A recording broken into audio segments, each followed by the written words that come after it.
శ్రీమన్మహాగణాధిపతయే నమః. సదానింబవృక్షస్య మూలాదివాసాత్ సుధాశ్రావిణం తిక్తమప్యప్రియంతం తరుం కల్పవృక్షాదిగం సాధయంతం నమామీశ్వరం సద్గురుం సాయినాథం. ఈరోజు ఒక అతను కాల్ చేసి, గురువుగారు నాకు 28 సంవత్సరాలు, కళ్యాణానికి సంబంధించిన ప్రయత్నాలు ఇంట్లో చేస్తూనే ఉన్నారు. అయితే ఇక్కడ ఒక విషయాన్ని గమనించాను నేను. నాకు ఏదైతే పెళ్లిచూపులుగా ఏదైతే ఒక సంబంధం వచ్చిందో ఆ అమ్మాయిని నేను చూసినప్పుడు ఖచ్చితంగా నాకు ఆ అమ్మాయితో వివాహమైనట్టు కల వచ్చేది. అలా వచ్చిన ప్రతిసారి కూడా ఒక 4 రోజుల తర్వాత అమ్మాయి వాళ్ళ దగ్గర నుంచి నాకు ఫోన్ వచ్చేది. మాకు అబ్బాయి నచ్చలేదనో, లేకపోతే అబ్బాయి శాలరీ నచ్చలేదనో, లేకపోతే వీళ్లకు సొంత ఇల్లు లేదు అందుకని మేము వద్దనుకుంటున్నామనో. అంటే అలా వచ్చిన 4-5 సంబంధాలు కూడా చెడిపోతూనే వచ్చాయి. ఇలా నాకు కలలో మాత్రం వాళ్ళతో పెళ్ళైనట్టు కలస్తూ ఉండే ప్రతిసారి కూడా వాళ్ళతో ఇలా ఇబ్బందులే జరిగాయి. మామూలుగా మనం ఏదైనా ఒకటి ఊహించుకుంటాం వాళ్ళతో మంచిగా ఉన్నట్టు, అది మనకు మంచిని కలిగించాలి. కానీ ఇలా చెడు ఫలితాలు కూడా ఉంటాయా, లేదా ఇలా చెడు జరిగేదానికి అవకాశం ఉంటుందా అనేది నేను తెలుసుకోవాలనుకుంటున్నారు గురువుగారు అని నన్ను అడగడం జరిగింది. అయితే మనం ఇక్కడ ఒక విషయాన్ని గమనించాలి. స్వప్న ప్రకరణంలో ఎప్పుడైనా సరే మనకు కొన్ని విషయాలకు సంబంధించి చెడుగా ఉండే వాటి వల్ల మంచి జరగడానికి అవకాశం ఉంది.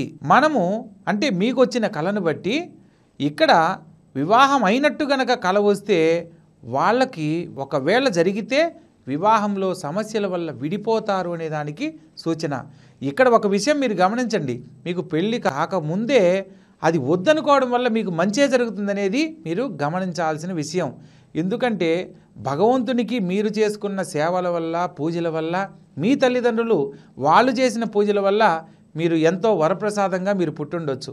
మీ జీవితంలో ఇబ్బందులు జరగకుండా ఉండడానికి భగవంతుడు ఒక మార్గదర్శకుడిని పంపిస్తాడు. అలా మీరు నా వీడియోలు చూడడం జరుగుతుంది. ఆ వీడియో ద్వారా ఈ విషయాన్ని తెలుసుకోవడం జరుగుతుంది. మీకు మంచి జరగడం కోసంగా అది కళ్యాణం కాకముందే అది క్యాన్సిల్ అవ్వడం అనేది మీకు మంచి జరగడానికే అని భావించండి.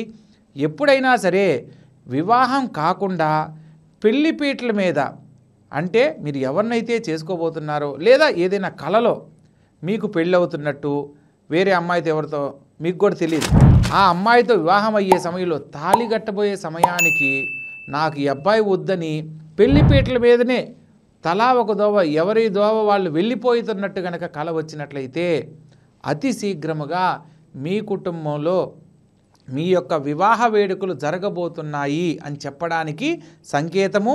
ఆ వచ్చిన అమ్మాయి వల్ల ఉన్నతమైన జీవితాన్ని పొందబోతున్నారు అనేదాన్ని కూడా సూచనగా భావించాలి.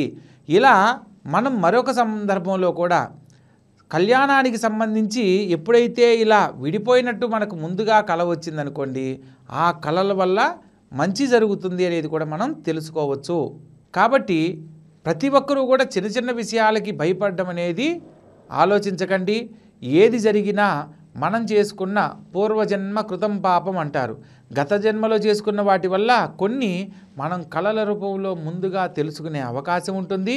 మనము మన తల్లిదండ్రులు గొప్పవాళ్ళైనప్పుడు వాళ్ళ వల్ల వాళ్ళకి మనం సంతానంగా కలిగిన సందర్భంలో మనం ముందుగా తెలుసుకుంటున్నామంటే అది భగవంతుడు మీకు ఇచ్చిన వరంగా భావించండి. భగవంతుడు ఎప్పుడూ కూడా మార్గదర్శకుడి ద్వారానే మనకు ఒక విషయాన్ని తెలియజేస్తాడు అన్న విషయాన్ని మీరు నమ్మి మీరు ఏదైతే వీడియో చూడడం వల్ల తెలుసుకున్నారో అదే విషయాన్ని పాటించండి. భగవంతుణ్ణి ధ్యానించండి, తోటి వారిని ప్రేమగా చూసుకోండి. దానివల్ల ఉన్నతమైన జీవితంలో మీరు స్థిరపడమే కాకుండా మీ వల్ల 10 మంది ఆనందంగా జీవిస్తారు. సర్వేజన సుఖినో భవంతు. శుభం భూయాత్.